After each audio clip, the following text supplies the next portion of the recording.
Il y avait juste une C'est question de Logdog qui est exactement la même, qui est la même que celle que tu as posée, note in. Alors, on va commencer par celle de Logdog. Pour vous, quels sont les technos qu'il faut connaître aujourd'hui pour avoir un bon job, freelance ou salarié? On ne va pas trop rentrer dans ce débat de quel techno est le mieux ou quoi, que ce soit PHP, JavaScript. C'est voilà, si tu préfères faire du PHP, bah fais du PHP. Si tu préfères faire du JS, fais du JS. Mais il y a une voilà, approche, il y a une approche à avoir face à cette question, il y a une certaine approche. Tu peux pas te dire, enfin tu peux pas il faut poser la question autrement en fait. C'est pas qu'est-ce que le marché attend? Certes, c'est intéressant de regarder ce qui se fait sur le marché pour éviter quand même de partir sur une techno, que le marché, ne veut pas du tout. Ce serait un petit peu dommage. Mais la première question, c'est qu'est-ce que tu as envie de faire? C'est ça en fait, qu'est-ce que toi tu as envie de faire, premièrement? C'est le premier truc. c'est- mais la question est mieux là, celles qui sont le plus recherchées. Alors, peut-être que Mmh. je m'avance, ça reste mon point de vue. En tout cas, après, moi, forcément, je recherche ces trucs-là. Mais quand je vais sur un site sans filtre, à part le filtre développeur, évidemment, et par exemple à Paris, je vois quand même beaucoup plus d'offres en développeur, en développement web, hein. C'est une conférence dev web, je parle pas de jeu ou autre, hein. On est vraiment sur je trouve, un plus de JavaScript. Ça, je pense qu'aujourd'hui, c'est Oui. un peu une évidence où le marché est vachement plus orienté sur ces technos-là, que ce soit sur du front, sur du React ou du Vue. En partie, beaucoup plus de React. En second plan, on va retrouver du Vue. Angular et tout, il y en a, mais on est plus sur des gros groupes, etc. Et sur du back-end, on va être sur du Nest, du Express, ou alors du PHP évidemment aussi. Mais on est un peu plus sur du JavaScript aujourd'hui. En tout cas, c'est la tendance. Ouais, ouais, là, en fait, enfin, pour expliquer quand même, mais enfin, on voulait pas trop rentrer dans techno et tout ça, mais JavaScript, enfin, juste pour parler un petit peu, c'est une place relativement importante pour une bonne raison, c'est que ça couvre plein de plateformes. C'est-à-dire que tu peux faire du front-end, du back-end, de l'application mobile, de l'application bureau. En fait, tu couvres un nombre de choses incalculables. Donc les boîtes, elles se disent, bon, ben, pourquoi on va aller s'embêter à chercher plusieurs profils, un qui doit faire du PHP, l'autre du Java, l'autre du JavaScript. Ils ont une même stack, enfin un même langage pour les différentes stacks et c'est un coût en moins quoi, hein. Voilà, c'est un peu le couteau suisse pour les entreprises, hein. Donc sur le marché, Ah, JavaScript ressort beaucoup, hein. Vous allez voir beaucoup de posts relatifs à des frameworks par rapport à du JS. Voilà. Mais ça veut pas dire que les autres langages, les autres technos sont mortes ou n'existent pas sur le marché, attention. Faut quand même oui, oui, il y faire en a, vous allez retrouver du Python ou quoi. Après, encore une fois, moi je vous parle juste de quand on arrive sur un site, on filtre rien. Maintenant, si vous filtrez, bah oui, vous allez les retrouver, vos trentaines ou vos quarantaines d'offres dans votre langage, et évidemment, même plus. Euh, mais voilà, c'est juste qu'en tout cas, quand tu arrives, on va retrouver une majorité. Ça veut pas dire que on n'est même pas sur du 80 ou 20%, on doit être peut-être sur du 55 pour 45. Enfin, c'est que dalle, hein. C'est et encore une fois, ce sont des tendances. On n'est pas à l'abri que dans un an, bah, au final, il y a le PHP, il y a la Ravel qui sort une mise à jour incroyable et qu'au final, bah, les tendances se rapprochent un peu plus de ce truc-là. Ça change tout le temps en fait. Bon là, vraiment, oui, c'est vrai que ça fait un moment que c'est sur du JavaScript évidemment, mais ça change tout le temps en fait. Je suis encore dans mes études et je me demande ce que vous pensez de la qualité de vie de développeur. Est-ce qu'en gros, il y a un équilibre entre vie pro et vie privée? Évidemment, pas quand tu es en études, mais bon, je pense que vie pro, vie privée, quand tu es en études, on s'en fout un peu. Euh, Quand tu es dans la vie active, oui, il y en a un, ça dépend juste de toi. Euh, mais c'est vrai que c'est compliqué parce que si vraiment le dev te passionne et que tu aimes faire ça, bah moi c'est ce qui se passe. Bah oui, en fait, quand j'arrête mon taf, bah oui, je vais peut-être faire un projet ou je vais dev autre chose, tu vois. Donc oui, c'est compliqué de dire qu'il y a une vraie séparation vie pro, vie privée. Parce que enfin, je pense qu'en tout cas, quand tu fais quand tu es développeur, c'est que c'est quand même quelque chose qui de base te passionne et t'anime. Donc malheureusement, t'en fais beaucoup aussi en dehors de la vie pro. Mais après, c'est juste à toi aussi de te mettre des barrières en fait, de te dire bon bah non là je coupe, c'est bon stop. Ouais, Ça dépend que de toi. c'est ça. Après, tu dis, enfin, c'est pas forcément parce que tu es développeur que c'est une passion, etc. Et c'est un petit peu le problème aussi sur le marché des gens où leur expérience dépend uniquement de leur expérience en entreprise ou pendant leurs heures de travail, tu vois. Et c'est-à-dire qu'en dehors, il n'y a pas trop de formation, etc. Et ils se contentent uniquement de leurs 39 heures, par exemple. Et c'est un petit peu compliqué, quoi. Moi, typiquement, je sais que je passe beaucoup trop de temps après mon boulot, tu vois, sur mon PC, etc. Et il faut des fois que je me dise, putain, vas-y, faut mettre un stop un petit peu. Parce que moi, ça me passionne, ça m'anime beaucoup. Bah, voilà, Ouais, c'est c'est le problème, hein, voilà.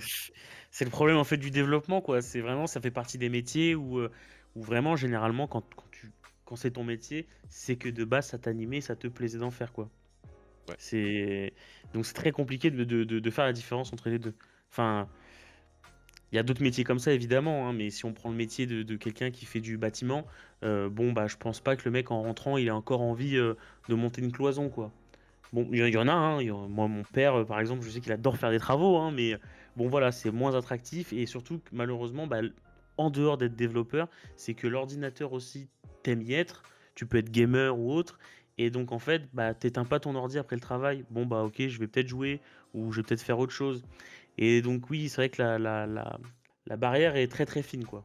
Parler aussi du fait que sur un CV, il faut absolument éviter des ouais, ah oui, ça Ouais, c'est après là, ça c'est concerne clair. plus vraiment entreprise ou freelance, c'est plutôt le fait de comment se mettre en avant face à une entité externe, que ce soit un client ou une entreprise, mais bah, on comptait pas trop aborder les bonnes pratiques ou les mauvaises pratiques d'un CV, mais oui, pour revenir un petit peu centré, enfin, quand vous faites un CV typiquement ou même un blog ou quoi que ce soit, vous savez faire plein de choses, vous avez exploré plein de choses, clairement, mettez-les en avant si vous voulez, mais c'est pas forcément une bonne idée. Mettez plutôt en fait ce pourquoi vous avez envie d'être recruté, ce sur quoi vous avez envie de travailler. Si tu veux faire Yes. du PHP, commence pas à mettre que tu fais du Lua, du Java, du C Sharp et compagnie. Le recruteur, il Et s'en fout surtout en fait. que Mais surtout que c'est 2 choses différentes en fait, avoir survolé, avoir fait un petit peu et maîtriser, c'est un grand mot, mais vous me comprenez? Et maîtriser, c'est vraiment 2 choses complètement différentes. C'est pas parce que dans ta vie à l'école, vous avez, fait, par exemple du JavaScript pendant 2 semaines que sur ton CV, dire: «Ouais, je sais faire du React», c'est une bonne idée. Non, parce que ça se trouve en fait en React, tu as juste créé un composant et tu as installé React, quoi. Et malheureusement, c'est un truc qu'on voit énormément aujourd'hui. Moi qui ai fait passer des entretiens et tout, je peux vous assurer que moi, ces CV-là, ça me gonfle terriblement parce que c'est un enfer à voir. J'ai affaire à des gens des fois qui sont juju et les mecs, en fait, t'as l'impression qu'ils savent tout faire.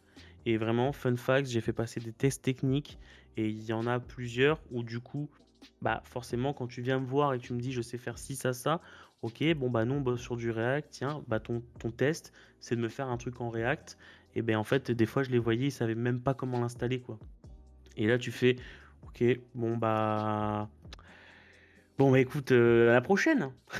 Ciao, ciao, ciao Voilà, l'artiste. la moralité, c'est que sur sur votre CV, mettez ce que vraiment vous pensez maîtriser. C'est Et ça, ouais. pour revenir au progress bar, n'utilisez pas des progress bars. À la rigueur, pour votre niveau de langue, ça peut être intéressant de le noter sur 5, mais sur vos compétences techniques, il n'y a rien de plus égocentrique. Enfin, c'est assez Mais gênant parce que c'est complètement subjectif en fait. Et c'est ça. Mais voilà. on en parlait tout à l'heure, H, qu'en plus, Mm. l'anglais n'évolue pas. L'anglais, c'est de l'anglais. Ouais, C'est aujourd'hui, mais le problème du JavaScript, par exemple, ou du PHP, c'est des langages qui évoluent continuellement.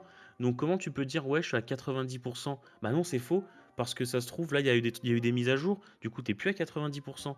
Mais en plus, 90%, je vais vous expliquer pourquoi aussi c'est un piège, ces progress bars, ou ces étoiles, hein, peu importe. C'est qu'imaginez, vous marquez que, ouais, je suis 3 étoiles sur 4. Le mec te pose une question, tu te foires. Bah, tu passes un peu pour un con. Parce qu'il va se dire, attends, l'autre, il me dit qu'il est expert JavaScript, je lui pose une question, il se rate. Moi, je trouve que, enfin, je trouve ça débile. En fait, ça n'a aucun intérêt. Surtout que, et ça vraiment, je le vois plein de fois aussi, je vois des 30% JavaScript et je vois des 70% Vue.js. C'est même pas logique, en fait. ouais. Je, je- ça n'a pas de logique, ça n'a pas d'intérêt. Pour moi, dans votre CV, si vous voulez qu'il soit percutant, vous pouvez dire que vous êtes intéressé par des langages, mais le mieux, en fait, c'est de balancer des liens GitHub en expliquant ce que fait votre projet, de comment vous l'avez créé, donc du coup d'expliquer, ok, bah, j'ai utilisé Vue.js pour créer une interface, euh, et j'ai utilisé Laravel pour faire une API, pour pouvoir ajouter des produits, etc. Et en fait, c'est beaucoup plus parlant. Il va dire, ok, bah en fait, il sait faire ça. Ok, bah cool. Ouais. Alors que dire, ouais, j'ai 60% de Laravel, ouais, enfin bon, ok, Et ça les veut rien dire. 40% qui te manquent, qui sont passés où quoi? Ouais, c'est ça, ouais. C'est quoi les 40%? Ça se trouve, c'est les 40% les plus importants, quoi. Il n'en sait rien, en fait. C'est trop absurde. Vraiment, voilà, sur le CV, essayez de mettre ce que vous mettez, les compétences que vous voulez mettre en avant sur le CV. Essayez de les accompagner avec des projets open source, hein. sur du GitHub, c'est intéressant. S'il y a des compétences que vous pensez avoir, mais vous dites: «Bon, j'ai pas un super niveau», réservez-les plutôt pour, un premier contact téléphonique, par exemple, ou quoi que ce soit, en précisant bien que, voilà, tu vas avoir un intérêt pour ci, pour ça, ou quoi que ce soit. Mais ça sert à rien de le mettre dans le CV. Dans le CV, on veut clairement voir, ce que tu maîtrises. Limite, tu te mets dans la tête d'un expert et quand tu as mis un truc dans ton CV, c'est que tu pas expert, mais que tu as une bonne maîtrise de ce que tu as écrit, quoi. C'est ça. Et que si on te C'est donne quelque chose, tu sais le faire, quoi. Enfin, voilà. en tout cas, tu y arriveras. Peu importe les moyens, tu y arriveras. Tu peux mettre une semaine s'il faut, tu vas y arriver, quoi. C'est et pareil sur vos GitHub. Je vois beaucoup de pages GitHub où il y a des gens qui mettent, pareil, 1 milliard de logos, quoi. Et, euh, et en fait, c'est ridicule parce que les seules personnes, comme on vous le disait tout à l'heure, hein, les seules personnes que vous allez pouvoir vraiment draguer, en tout cas amadouer avec ce genre de CV, ce sont ceux qui sont pas du tout tech. C'est ceux, les RH, les machins, parce qu'en fait, elles y connaissent rien. Elles voient plein de logos, elles se disent, waouh, il est trop fort. Oui, mais en fait, quand tu passes au CTO ou au recruteur plutôt orienté tech, il va se dire, ouais, non, bah non, enfin, c'est quoi ça? Tu sais tout faire, mais t'as 17 ans, quoi. Euh, Voilà. Ah, le bon CV de Micha. Non, Après ça ça va. Bah, en ça vrai, reste propre non. ça reste propre en vrai, sur ta page, GitHub, hein. Mais non, mais il y a rien. En fait, ça, c'est normal. C'est pas. Non, moi, quand je te dis des. Je veux pas balancer des GitHub parce qu'on n'est pas là pour attaquer. Mais j'ai vu des GitHub de membres de GCA aussi. Ou. Bon, bullshit, quoi. Mais ouais, après, voilà. Voilà, Ouais, limite vaut en mieux vrai, moins en dire, tu vois? Et réserve-le sur un l'entretien technique où là, tu pourras t'exprimer. Parce que clairement, en fait, c'est ça c'est qui pas la compte. bonne façon de te mettre en avant forcément, c'est pas ça fait du ouais, tech stack. Voilà, Voilà, on y est. ouais. Ah là, le RH, il est au paradis, hein. Il Ouais, est, il y a plein de enfin, couleurs, ça brille, c'est joli. dans beaucoup de boîtes pour vous expliquer quand même comment ça marche au niveau RH, enfin, en tout cas, de ce que j'ai pu, avec ceux que j'ai rencontrés, comment ça fonctionne quand il reçoit un CV et se dire: «Bon, bah, est-ce qu'on le refait monter au staff technique ou est-ce qu'on le met de côté?» C'est qu'il va y avoir limite une grille, et on va dire: «Bah, il faut qu'il y ait ce langage, qui apparaisse, cette techno, s n'importe quoi, mais des choses un peu comme ça, quoi. Ça va être limite du matching. Ah beh, là, le RH, il arrive sur tech stack comme ça, il va être trop content. Sauf que ça va te faire perdre un peu de temps parce que quand tu vas arriver au rendez-vous technique, beh, ça va être la surprise pour le le type que tu auras en face de toi, hein. Il va être un Ouais, peu c'est étonné. clair. Il va se dire: «Il y a un petit problème, quoi».